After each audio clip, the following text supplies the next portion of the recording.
Telugu capital భక్తి టీవీకి స్వాగతం సుస్వాగతం. నేను శ్రీలక్ష్మి. ఈరోజు మనతో సంస్కృత పండితురాలు, సంస్కృతంలో గోల్డ్ మెడలిస్ట్, కవయిత్రి, రచయిత్రి, జ్యోతిష నిపుణులు, ప్రముఖ ఆధ్యాత్మికవేత్త డాక్టర్ శ్రీ కుప్ప విజయశ్రీ గారు మనతో ఉన్నారు. విజయశ్రీ గారు నమస్కారం అండి. నమస్కారం శ్రీలక్ష్మి గారు. విజయశ్రీ గారు, మీరు నామాలు చెప్తూ మమ్మల్ని మాయలో ఉంచేస్తున్నారు. అమ్మవారు మాయ. తన్మయం అయిపోతున్నాము. ఎపిసోడ్ చాలా పెద్దదైపోతుంది. మరి ప్రేక్షకులు అంతసేపు వినగలుగుతారో లేదో నాకైతే తెలియదు. మనమైతే చెప్పేసుకుంటున్నాము. వినేవాళ్ళు చక్కగా ఆనందంగా వినండి. తప్పకుండా ఏమండి, ప్రేక్షకులకి నిజంగా అమ్మవారి యొక్క వివరాలు పూర్తిగా తెలియాలి అంటే మన ఎపిసోడ్ అరగంట అయినా వినాలి, 40 నిమిషాలు వచ్చినా వినాలి. అంటే అమ్మవారి గురించి సమగ్రంగా తెలుసుకోవాలంటే మనం వివరాలు ఎక్కువ చెప్తున్నాం. తీసుకెళ్ళిపోయి మనం చింతామణి లోకంలో కూర్చోబెట్టేస్తున్నారు కదండి. కూర్చోవాలి కదండి. మనందరము ఆ బండి ఎక్కుతున్నాం కదా, చింతామణి వరకు వెళ్ళాలి కదా, మధ్యలో ఆగిపోతే ఎట్లా మరి. అందుకని మీ అందరినీ కూడా ఆ బండి ఎక్కించడం ముందు నా ప్రధాన లక్ష్యం. తర్వాత మెల్లిగా అమ్మవారి అనుగ్రహంతో చింతామణి గృహానికి మనందరం కూడా కలిసి చక్కగా ప్రయాణం చేయాలి ఆనందంగా. మరి అందుకనే మన కుటుంబం పేరు సదాశివ పెట్టేశారు కదా మీరు. అందుకనే నామకరణం చేశారు కదా, నామకరణం చేసుకున్నాం. సో సదాశివ కుటుంబంలోని ప్రేక్షకులందరికీ కూడా ఆహ్వానం పలుకుతూ 22వ నామం చెప్పుకుంటున్నాం. ఇప్పుడు 22వ నామం శ్రీలక్ష్మి గారు, ఏ నామానికి ఆ నామం అండి. అలా అమృతంలో ముంచి ఒక్కొక్కటి పెడుతుంటే మనం ఏం చేస్తాం, ఇది బాగా తక్కువగా ఉందని చెప్పలేం. అన్నీ అమృతం, ఒక బిందె నిండా అమృతం ఉందనుకోండి, దాంట్లో నామాలన్నీ వేసి ఒక్కొక్క నామం తీసి ఇస్తున్నారు మనకి. ఏం చేస్తాం మరి, అన్నీ అమృతంలో మునిగినటువంటి నామాలే అవి.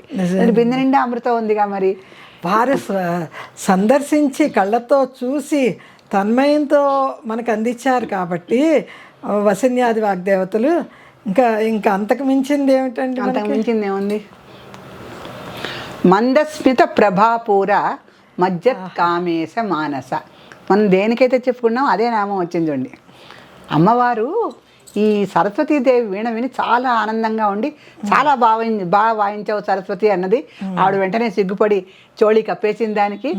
ఇదంతా ఒక ఎత్తు అయితే, ఇప్పుడు అమ్మవారు ఏం చేస్తే ఆ సంతోషంలో ఉంది కదా, ఆ త్రిపురాసుర సంహారము ఇవన్నీ ఆవిడ వాయించేసరికి వీణ మీద ఆ కామేశుడి యొక్క ధ్యానంలోనే ఆవిడ ఉండిపోయింది. కామేశ్వరి యొక్క ధ్యానంలోనే ఉండిపోయింది. అమ్మవారు కామేశ్వరి, ఆయన కామేశుడు. ఈ అమ్మవారు ఏం చేసింది, ఆ ఆనంద పారవశ్యంలో అట్లాగే ఉంటూ మందస్మితం చేసిందిటండి. చిన్న చిరునవ్వు. స్మితము హసితము అని చెప్పేసి మనకి భరతుడు షడ్విధ హాసాలు చెప్పండి. 6 రకాలుగా నవ్వుతారు అందరూ. 6 రకాల నవ్వు. స్మితము హసితము మొదటివి 2. సాధారణంగా ఈ రెండిటితోనే ఆగుతారు.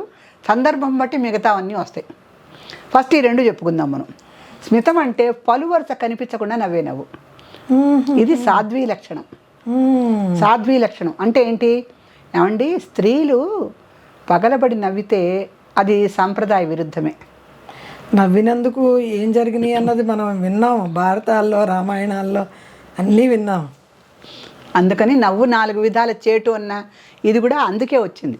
ఇప్పుడు బాగా నవ్వమంటున్నారు, ఎందుకంటే మనకి రావణాసురులు వాళ్ళు ఒకళ్ళు చూసి రాక్షస రూపంలో లేరు, మానవ రూపంలో ఉన్నారు కనుక. ఇప్పుడు ఏంటంటే ఎవరికి వాళ్ళు నవ్వుకొని నలుగురిని చూసి నవ్వొద్దు అంటారు. నవ్వులు పాలవుతారు. నలుగురిలో నవ్వొద్దు, నవ్వులు పాలవుతారు. నవ్వు కేవలం నవ్వుకుంటానికి ఉంటుంది, నవ్వుకోవటానికి ఉంటుంది.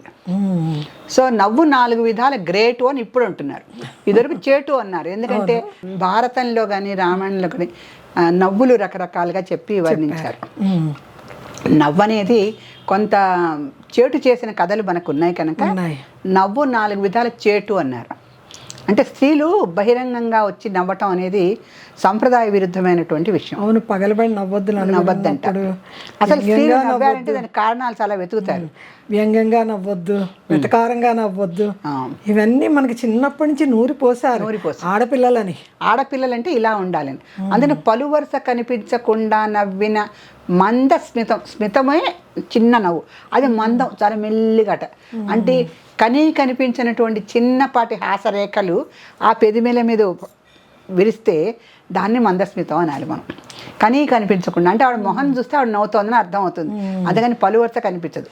ఇది సాధ్వీ లక్షణం అని చెప్పారు. మరి అమ్మవారు సాధ్వి కదా, అమ్మవారి నామాల్లో సాధ్వి అని కూడా వచ్చింది మనకి. మీరు చెప్పిన మాయా మధుమతి అని కూడా ఉంది, మాయ కూడా ఉన్నది అమ్మవారి దగ్గర. ఆ మాయలో అందుకే ముంచుతుంది ఈ నామాలన్నీ చెప్పి. మాయా మధుమతి అనే నామం ఉంది, సాధ్వి అనే నామం ఉంది సహస్రంలో. అయితే సాధ్వి లక్షణమైనటువంటి మందస్మితాన్ని అమ్మవారు చిన్నగా చేసింది. అంటే అతి చిన్నగా. ఇప్పుడు ధ్వనికి స్వనికి తేడా ఉంది చూడండి. ధ్వని అంటే శబ్దం, స్వని అంటే మధురమైనటువంటి ఒక చిన్న నాదం. నవ్వినట్టు తెలియదు, నవ్వులో శబ్దం రాదు. ఆ చిన్నపాటి ప్రకటన, సంతోషంగా ఉన్నటువంటి ప్రకటన ఉత్తమ స్త్రీల యొక్క లక్షణం. మరి పూర్వం మామగారులు బావగారులు అందరూ కూర్చున్నప్పుడు మాట్లాడుతున్నా ఏదైనా నవ్వొచ్చే సందర్భం ఉన్న తల పక్కకి తిప్పుకొని కొంగడ్డు పెట్టుకొని నవ్వేవారు. ఇంకొకటి, ఆడవాళ్ళని అసలు అభిప్రాయాలు అడగటమే తప్పు ఆ రోజుల్లో. ఏమిటి నీ అభిప్రాయం ఏంటి అని అడిగితే వీళ్ళు వాళ్ళ అభిప్రాయాన్ని మందస్మితంతోనే తెలియజేసేవారు. నాకు ఇష్టమే, నాకు బాగుండలేదు ఇలా చెప్పేవారు కాదు. నేను మీరంటే బావగారులు మామగారులు పెద్దవాళ్ళు ఉంటారని చిన్న మందస్మితంతో చెప్పేవారు. అందుకని మొహం పక్కకు పెట్టుకొని ఎదురుగుండా కూడా కాదు. అందుకనే సాధ్వీ లక్షణం అన్నారు. అంటే చాలా సాధువుగా, చాలా సాత్వికంగా ఉండేటువంటి స్త్రీలను సాధ్వి అంటారు. అందుకని ఆ సాధ్వీ లక్షణం ఏంటంటే మందస్మితం. ఆ స్మితం కాకుండా రెండోది షడ్విధ హాసాల్లో హసితం అని ఒకటి ఉంది. ఆ హసితం ఏంటంటే కొంచెం పలువరుస కనిపిస్తున్న నవ్వేదాన్ని హసితం అంటారు. పలువరుస కనిపిస్తుంది దాంట్లో. ఇవన్నీ భరతుడు నాట్యశాస్త్రంలో షడ్విధ హాసాలు 6 రకాల నవ్వుల్ని చెప్పాడు ఆయన. అంటే నాట్యం చేసేటప్పుడు అన్ని రకాల నవ్వులు నవ్వాలి కదండి. మరి శ్రీకృష్ణుని చూసినటువంటి రాధిక నవ్వు వేరు, కంసుడిని చూసినటువంటి కృష్ణుడి నవ్వు వేరు. మరి రకరకాలుగా ఉంటాయి కదా. అందుకని షడ్విధ హాసాలు ఎంత బాగా, భరతుడు మహాముని అండి. ఆయన రాసిన నాట్యశాస్త్రంలో రసాధ్యాయంలో వస్తుంది మనకిది. ఆ రసాధ్యాయంలో షడ్విధ హాసాలు చెప్తాడు ఆయన. దాంట్లో ఏంటంటే స్మితము హసితము కాకుండా అతిహసితము, అపహసితము, ఉపహసితము, అతిహసితము, అట్టహాసం. అవును, అట్టహాసం చేసిన భయపడతాం. అతిహసితము పరిహాసం. మళ్ళీ అంటే చూడండి, మనం కొంతమందిని బాగా వెక్కిరిస్తూ నవ్వుతూ ఉంటాం. అతిగా కొంతమంది అతిగా నవ్వుతారు పెద్దానికి. అలా కొంతమంది అట్టహాసం, గుండెలు బాదుకుంటూ నవ్వుతారు. అందుకని ఇలాంటి నవ్వులన్నిటినీ ఆయన వివరిస్తూ అతిహసితం అన్నాడు, అట్టహాసం అన్నాడు, ఉపహాసం అన్నాడు, స్మితం అన్నాడు, హసితం అన్నాడు. ఇవన్నీ చెప్పుకొస్తూ దీంట్లో 3 రకాలు చెప్పాడు. ఉత్తమ హసితము, మధ్యమము, అథమము. 3 రకాలుగా. మరి ఉత్తమ జాతి స్త్రీలు సాధ్వి, అందుకని స్మితం చేస్తారు అంతే. అంటే స్త్రీలు ఉత్తమంగా ప్రవర్తించాలి అంటే వాళ్ళు పగలబడి నవ్వకూడదు నలుగురిలో. రెండోది, పళ్ళన్నీ బాగా కనిపిస్తూ ఎక్కిరిస్తూ నవ్వటాలు కూడా చేయకూడదు. అందుకని ఉత్తమ జాతికి చెందిన స్త్రీలందరూ కూడా చిన్నగా స్మితం, పలువరుస కనిపించకుండా చిన్నగా నవ్వటమే ఉత్తమ జాతి లక్షణం. అంటే most decent and honest ladies ఎలా ఉండేవారంటే పురకాలం, ఇప్పుడు ఉన్నారు మనకి ఇలాగ ప్రవర్తించే వాళ్ళు. అలా ఉండాలని చెప్తున్నాడు భరతుడు. తర్వాత కొంచెం పలువరుస కనిపిస్తూ నవ్వేదేమో హసితం. అందుకని పలువరుస కనిపిస్తూ నవ్వటం వేరు. ఈ స్మితము హసితాన్నేమో ఉత్తమ జాతి లక్షణాలుగా చెప్పాడు. మధ్యమ జాతి ఏమో ఉపహసితము, అపహాసము, కొంచెం వాళ్ళని చేయటం, వెక్కిరించటం. తర్వాత అతిహసితము, అట్టహాసము నీచం. విపరీతంగా అంటే రాక్షసుల ప్రవృత్తి. రాక్షసులు నవ్వుతారు, అట్టహాసం కూడా బాగా గుండెలు బాదుకుంటూ నవ్వుతారు. ఇవన్నీ నీచ జాతి లక్షణాలు. అంటే ఉత్తమము, మధ్యమము, అధమము అనేది నవ్వుని బట్టి వాళ్ళ యొక్క స్వభావాన్ని చెప్పేటువంటి విషయాలన్నమాట. అలా ఇక్కడ అమ్మవారు ఉత్తమ జాతికి చెందిన స్త్రీ కాదు, ఉత్తమ జాతి స్త్రీలని సృష్టించిందే ఆవిడ సాధ్వి, మహాసాధ్వి, పూర్వజ. ఇంకా ఆవిడని వర్ణించాలంటే అనేక రకాలు ఉన్నాయి. అటువంటి సాధ్వీ లక్షణాలు ఉన్నటువంటి లలితాదేవి మందస్మిత ప్రభాపూర మజ్జత్కామేశ మానస అనే నామంలో ఆవిడ అలా పరవశించి ఉందండి. ఆ నామంలో అంతే. ఏమిటయ్యా అంటే ఆవిడ చిన్న మందస్మితం చేసింది. ఎందుకని పూర్వనామంలో మనకు చెప్పారుగా, నిజ సల్లాప మాధుర్య వినిర్వచిత కచ్చపి. అమ్మవారి వీణావాదనలో శివలీల రహస్యాలన్నీ విన్న ఆవిడ బాగుందని సరస్వతీదేవికి చెప్పినా ఆ భావం ఇంకా మనసులో కదులుతోంది ఆవిడికి. అందుకని అవన్నీ తలుచుకుంటూ చిన్నగా మందస్మితం చేసిందట. ఆ మందస్మిత భావనకే అని చిన్నగా మందస్మితం చేస్తే శివుడు వెంటనే మజ్జత్ కామేశ మానస, శివుడి యొక్క మనసు దాంట్లో మొత్తం మునిగిపోయిందిరా. ఆవిడ గట్టిగానే అవుతే అసలు శివుడు ఉన్నాడండి బాబు, ఇంకా తాండవం చేసేస్తాడు ఆయన, శివతాండవం చేసేస్తాడు ఆనందం తట్టుకోలేక. అందుకని ఇక్కడ రకరకాల ఆనందాలు కూడా చెప్తారండి. అమ్మవారు అంటే కారణరహిత ఆనందము, నాదానందము, బ్రహ్మానందము, పరమేశ్వరానందం కూడా ఉంది. బ్రహ్మానందం వరకు విన్నాము, పరమేశ్వర ఆనందం, బ్రహ్మానందం పరమేశ్వరుడి మీద ఏం పనికి వస్తుంది? ఈయన మహాదేవుడయ్యే. మాకు అసలు తెలియని కూడా తెలియదండి ఆనందం. ఆనందాలు చాలా ఉన్నాయండి. ఇక్కడ కారణరహిత ఆనందం ఎలా ఉంటుందంటే, ఏమంటే మనకు ఒక శుభవార్త దారిలో ఉంటుంది, ఇంకా చేరదు మనకి, ఏమిటో మనకి ఆనందంగా ఉంటుంది, ఏమిటో ఎందుక ఇలా మూడు చాలా బాగుంది అనుకుంటూ ఉంటాం మనం, ఏంటో మనసు తెలియకుండా ఉంటుంది. కవి రాశాడు, మనసు పరవశించని, అలా మనసు పరవశించినలాగా ఆ మనసు పరవశిస్తూ ఉంటుంది. ఎందుకో ఇంత లోపల మనకి ఇష్టమైన వాళ్ళన్నా వస్తారు, లేకపోతే ఇష్టమైన వార్త అన్నా వస్తుంది. ఓహో అందుకే నేను దానికి ఇండికేషన్స్ వస్తున్నాయి, నా సిక్స్త్ సెన్స్ పనిచేసింది అంటూ ఉంటాం. అలా కారణరహిత ఆనందం అది. నిజమండి. తర్వాత నాదానందం ఉంటుందండి. నాదం అంటే ఇది కూడా అసలుకి కావ్యాలు చదవాలండి అందరూ. అభిజ్ఞాన శాకుంతలంలో కాళిదాసు ఒక చోట రాస్తాడు, దుష్యంతుడు శకుంతల విరహంలో ఉండి ఒక చోట కూర్చుని ఉంటే ఆయనకి ఒక అవ్యక్తమైన ఆనందం కలుగుతూ ఉంటుందట. ఎందుకు కలుగుతోందో ఆయనకు అర్థం కాదు. ఎందుకంటే శకుంతల లేదు, తను పశ్చాత్తాపడి విషయం తెలుసుకున్నాడు, తన బిడ్డ ఉన్నాడు కదా, తన బిడ్డ ఉన్నాడు కానీ తన దగ్గర లేడుగా, శకుంతల దగ్గరే పెరుగుతున్నాడు. అప్పుడు వీళ్ళు అరణ్యం దగ్గర కశ్యప ప్రజాపతి అరణ్యానికి వెళ్ళినప్పుడు కలుస్తారు.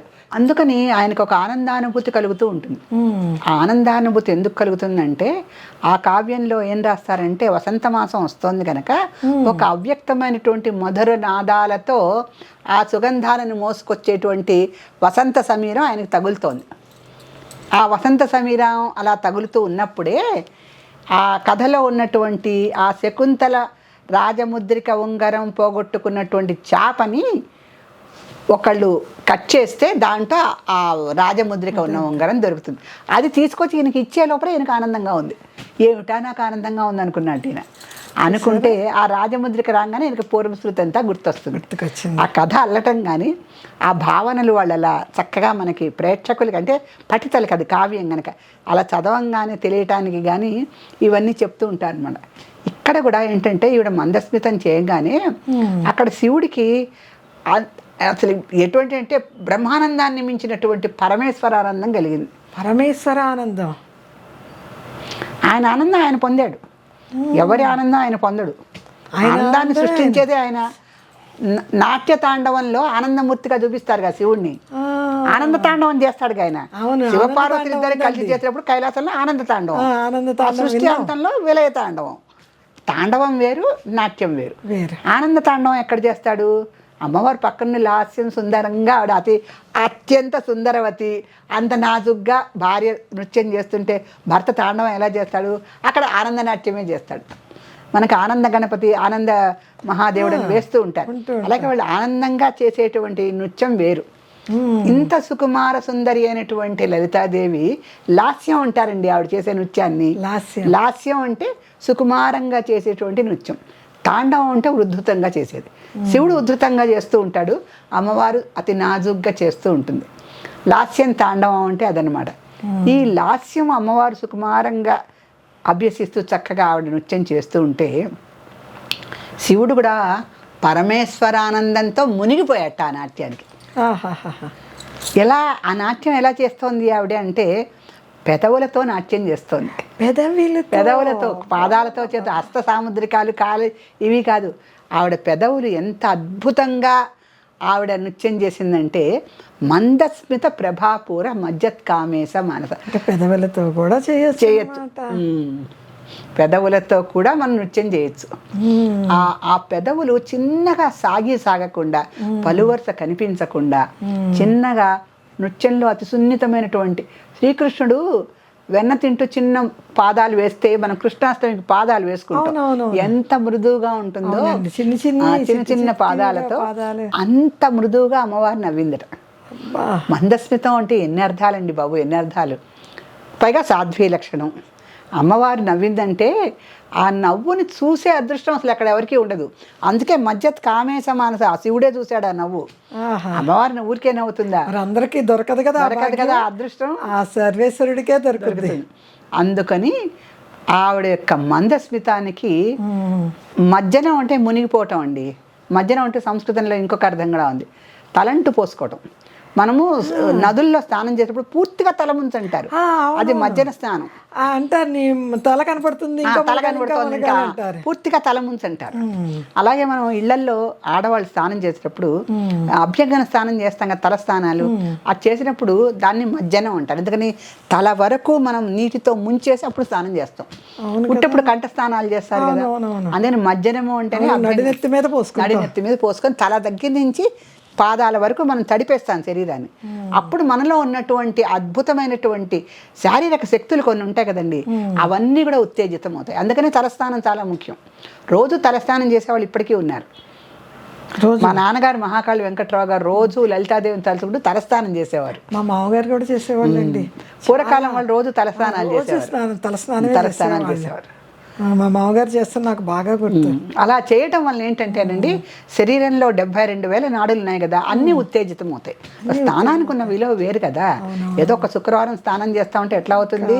మన వైదిక సంప్రదాయ ప్రకారం, మన భారతీయ తత్వంలో ప్రతిరోజు 72,000 నాడులు కూడా ఉత్తేజితం అవ్వాలంటే తలస్నానం అనేది రోజు చేయాల్సిందే. అందుకని పూర్వకాలం అందరూ రోజు తలస్నానాలు చేసేవారు. ఏదో పండక్కో పబ్బానికో వ్రతానికో కాదు, రోజు చేసేవారు. ఇప్పుడు మనం మళ్ళీ నామంలోకి వెనక్కి వస్తే, ఈయన పూర్తిగా మునిగిపోయాడు. ఎందుకని మునిగాడంటే మజ్జత్ కామేశ మానస, ఆయన మనసు అమ్మవారి మందస్మితంలో పూర్తిగా మునిగిపోయింది ఆయన మనసు. ఎందుకని మునిగింది? ప్రభాపూర, మందస్మిత ప్రభాపూర. ఆ పదాలు చూడండి ఎంత అద్భుతంగా వేశాడు. ఆ మందస్మితం యొక్క ప్రభావం ఎలా అంటే ప్రభావం, దాని ఇన్ఫ్లుయెన్స్. ప్రభాపూర అంటే పూర్తిగా, పూరత్వం అంటే నింపివేయటం కదా. ప్రభాపూర మజ్జత్ కామేశ మనస, కామేశుడి యొక్క మనస్సుని పూర్తిగా ముంచేసింది ఆవిడ తన మందస్మిత ప్రభావంతో. అందుకనే మందస్మిత ప్రభాపూర మజ్జత్ కామేశ మానస. ఈ మజ్జత్ కామేశ మానసానికి పూరా కూడా వస్తుంది. ఎందుకని? ఈ మందస్మితం అనేది ప్రభావవంతంగా ఉంది, చాలా పవర్ఫుల్గా ఉంది ఆవిడ నవ్వు. అత్యంత శక్తివంతమైంది, అద్భుతమైంది, సుందరమైనది. ఇవన్నిటికీ కాకుండా అవతలి వ్యక్తిని ప్రభావితం చేసేది. అలా ప్రభావితం చేస్తున్నటువంటి ఆ నవ్వులో కామేశుడు తన మనసుని పూర్తిగా ముంచివేశాడు. మజ్జత్ కామేశ మానస. ఎంత ప్రభావవంతుడే అంటే పూర్తిగా మునిగిపోయాడు. ఆవిడ అలా ముంచేస్తుంది అంతే. దీనికండి శంకరాచార్యుల వారు సౌందర్యలహరిలో ఇంకా అద్భుతమైనది చెప్పాడండి. ఆయన చెప్పిన తర్వాత మనము ఇలా సమస్యలు పడిపోతాం కాసేపు. సాహిత్యము, అమ్మవారి నామాలు బాగా తెలిసిన వాళ్ళకి మనం కూడా శివుడిలాగా ప్రభాపూర మజ్జత్ కామేశ మానస అలా పడిపోతున్నాం.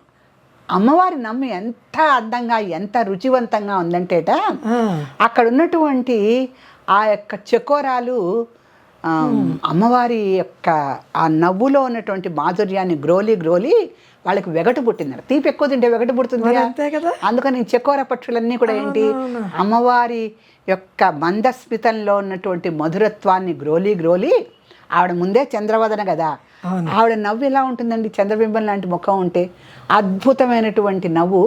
అలా ప్రభావవంతం చేసరికి ఈ చకోర పక్షులు కూడా ప్రభావవంతం అయ్యి ఆ వెన్నెలను గ్రోలటం మొదలుపెట్టినట. దాంతో వాళ్ళకి నాలికలు పులిసిపోయి తీపి అంటే వెగటు పుట్టిందట వాటికి. అతనికి శంకరాచార్యుల వారు వర్ణన ఊహతడిని. అప్పుడు అవి ఫర్ ఏ చేంజ్ చంద్రుడి దగ్గరికి వెళ్ళాయట. ఆ చంద్రుడి వెన్నెలు తాగితే కొంచెం నాలికలు చేదైనాయట మళ్ళీ. అంటే అమ్మవారి నవ్వు ముందు చంద్రుడి యొక్క వెన్నెలు కూడా వెలవెలా పోయింది అని అర్థం. సరస్వతీదేవి వీణే కాదు, చంద్రుడి వెన్నెలు కూడా వెలవెలబోతుంది అమ్మవారి ముందర. ఎంత కవి, శంకరాచార్యుల వారి భావన దృష్టి చూడండి ఎలా ఉందో. అంటే వారు అక్కడ తిరుగుతూ ఆస్వాదిస్తూ ఆలోకం నుంచి వచ్చిన వాడే, రోజు అమ్మవారిని చూసి వచ్చిన వాడే, వాళ్ళు ఆస్వాదించేసే రాస్తారు. ఈయన అపర శంకరుడు కనుక, కైలాసం దర్శించి కిందకు వచ్చిన వాడు కనుక ఇక్కడికి వచ్చి మనబోటి వాళ్ళ కోసం ఇవన్నీ రాసి పెట్టాడు అనమాట. ఈ చకోర పక్షుల అమృతం లాగా ఉన్నటువంటి అమ్మవారి యొక్క నవ్వురిలో ఉన్న మాధుర్యాన్ని గ్రోలి ఆ వెగటు పుట్టేసరికి మాధుర్యం నాలికలకి రుచిపోయింది వాటికి. అప్పుడు ఏం చేసాయి, నాలుగుకి మళ్ళీ రుచి తెలియాలంటే మనం ఎపిటైట్ కోసం టాబ్లెట్స్ వేసుకున్నట్టుగా చకోర పక్షులన్నీ వెళ్ళి చంద్రుడి దగ్గర వెన్నెలు తాగితే అది చేదుగా ఉందట. సరేలే తీపి తర్వాత కొంచెం చేదు తింటే తగ్గుతుందిగా తీపి, అలా చేసినట. ఇంతటి అద్భుతమైన భావన శంకరాచార్యులు వారు రాశారు. వారికి వారే ఒకరి నుంచి ఒకరండి. ఈ వాసిన్యాది వాగ్దేవతలు అంటే ఒక్కొక్క నామానికి ఇప్పుడు 100 నామాలకు ఒక శ్లోకం రాశాడండి ఆయన. ఈయన 100 శ్లోకాలు రాస్తే 1000 నామాలు కదా, 1000 నామాలు 100 శ్లోకాల్లోకి తీసుకొచ్చారంటే అద్భుతం. ఆ నామాలు 100 నామాల రసం అంతా కూడా పిండి మరి ఒక్క శ్లోకంలో పెట్టాలి, ఒక్క ముద్ద చేస్తాం, ఒక్క ముద్ద చేసినట్టు. అట్లా శంకరాచార్యుల వారి రచనే రచన. అందుకని ఆయన తిరుగుతారు, తిరుగుతున్నాడు. మరి మాకు మూక పంచశత ఎప్పుడు అందిస్తారో ఆమె తిరుగుతుంది అన్నారు కదా. కంచి కామాక్షి దేవి యొక్క సంచలనమైనటువంటి అద్భుతమైనటువంటి విహారం కూడా మనం చూద్దాము, ప్రేక్షకులకి అందిద్దాం, త్వరలో అందించాలి. తప్పకుండా రండి, తప్పకుండా. చాలా సంతోషం అండి. నామం గురించి అద్భుతంగా ఆస్వాదన పొందాం మీరు చెప్పింది విని. ఇప్పుడు ఫలితం కావాలి కదా మాకు.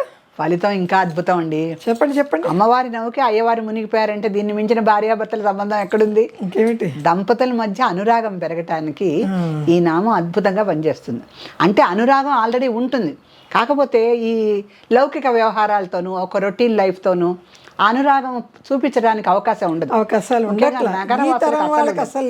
నగరవాసులకు అసలు ఉండదు. ఎందుకంటే మనకి ట్రాఫిక్ రద్దీ తగ్గించి ఎన్నో ఆఫీస్ సమస్యలు ఉంటాయి. ఇంటికి వెళ్ళడానికే గంటలు పడుతుంది. అలసిపోయినటువంటి స్త్రీలు ఇంటి పనితో అవ్వచ్చు, ఆఫీస్ పనితో అవ్వచ్చు, అలసిపోయిన స్త్రీలకి అనురాగం ప్రకటించే అవకాశం కూడా ఉండదు. భర్తకు కూడా అంతే అలాగే. అందుకని పాపం వాళ్ళిద్దరికి ఇక్కడ మధ్య కూడా అనురాగం బాగా పెరిగి ఎంతో ఆనందమైన కుటుంబ జీవితం గడపడానికి ఈ నామం అద్భుతంగా పనిచేస్తుంది. ఎవరైనా భార్యాభర్తలు కొంచెం అపోహలతో కానీ చిన్న చిన్న కారణాలతో కానీ సమస్యలుండి అనురాగం అనేది వాళ్ళ జీవితంలో తక్కువైపోతే మందస్మిత ప్రభాపూర మధ్యత్ కామేశ మానసాన్ని చక్కగా 41 రోజులు, రోజు 108 సార్లు. ఈ నామం ఎంతసేపు పడుతుందండి? మందస్మిత ప్రభాపూర మధ్యత్ కామేశ మానస. సెకండ్ కన్నా తక్కువే పట్టింది. ఇలా చక్కగా చదువుకుంటే ఉన్నటువంటి అపోహలు తొలగిపోయి చక్కగా వాళ్ళ మధ్య అనురాగం పెరుగుతుంది. వాళ్ళ జీవితంలో కూడా మందస్మితం వస్తుంది. ఆ భర్త కూడా మునిగిపోతాడు ఈవిడ మందస్మితంలో, అంటే సందేహం లేదు. ఆ శివుడు ఆస్వాదించినట్టు కూడా భర్త కూడా మరి ప్రతి ఇంట్లోనే శివపార్వతి. యాదేవి సర్వభూతేషు స్త్రీ రూపేణ సంసిత. అందరి స్త్రీలలోనూ అమ్మవారు ఉంది కనుక స్త్రీల యొక్క అద్భుతమైనటువంటి చిన్న సౌమ్యంగా ఉన్నటువంటి చిన్న మందస్మితంతో భర్తలని వశం చేసుకోవచ్చు అన్న సంకేతం మనకు కనిపిస్తుంది. అంటే నవ్వకుండా ముఠముట్లాడుతూ కాఫీ ఇచ్చింది వేరు, నవ్వుతూ కాఫీ ఇచ్చింది వేరు. అందుకని చేసి లేకపోతే ఇద్దరు కూర్చొని ఇప్పుడు మేము కాఫీ ఇవ్వాలా, మేము అలసిపోయి వచ్చాము అంటున్నారు ఇప్పుడు స్త్రీలు. నిజమే ఆ మాట. ఇద్దరు చక్కగా కాఫీ కలిపి తెచ్చుకొని ఇద్దరు కలిసి కొంచెం నవ్వుతూ కాఫీ తాగితే అంత అలసట ఎగిరిపోతుంది. ఇద్దరి మధ్య అనురాగం కూడా పెరగటానికి అవకాశం ఉంటుంది. ఏమంటే ఒక కామెంట్ వచ్చింది, భర్త గురించి భార్య చెయ్యాలి అని మీరు ఫలితాలు చెప్తున్నారు కదా, మరి భార్య దారిలోకి రావాలంటే భర్తలు ఏం చేయాలో కూడా మీరు చెప్పాలి కదా. చాలా నామాలు ఉన్నాయి, అవి కూడా మరి మాకు చెప్పాలి తప్పకుండా. ఇప్పుడు ఈ విషయంలో భర్త కూడా ఈ నామం స్మరణ చేయొచ్చు. భర్త అంటే భార్యాభర్తల మధ్య అనురాగం చెప్తున్నాం కనుక భర్త గురించి భార్య ఎలా ఈ నామం చదవాలో అనురాగం భార్య దగ్గర నుంచి అందుకోలేని భర్త కూడా చేయాలి. ఇతనికి పాపం ప్రేమ ఉంటుంది, ఆ అమ్మాయికి ఏదో ప్రేమ ప్రకటించడం రాదు, లేకపోతే ప్రేమే లేదనుకుందాం, ఏదో గొడవల వలన కొంచెం అమ్మాయి ఇంట్లో కాస్త నవ్వుతూ ఉండి కాస్త ఇద్దరు అనురాగంగా ఉండటానికి భర్త కూడా చేయొచ్చు ఈ నామం. ఆలు మగలు ఇద్దరిలో ఒకరి ప్రేమ ఒకరికి కావాలంటే వాళ్ళు అర్ధనారీశ్వరులు కదా, ఎవరు కావాలన్నా ఆడవాళ్ళు చేయొచ్చు, మగవాళ్ళు చేయొచ్చు. ఈ నామాన్ని పారాయణ చేసి స్త్రీలు పురుషులు కూడా సారవంతమైనటువంటి సంసారాన్ని గడపాలని మన శ్రోతలకి మనం ఒక సందేశాన్ని ఇద్దాం. శ్రీమాత్రే నమః. విజయశ్రీ గారు, సదాశివ కుటుంబంలో ఈరోజు లక్కీ డ్రాలో అమ్మవారు ఎవరింటికి వెళ్తుందో చెప్దామా? తప్పకుండానండి. సదాశివ కుటుంబంలో అసలుకి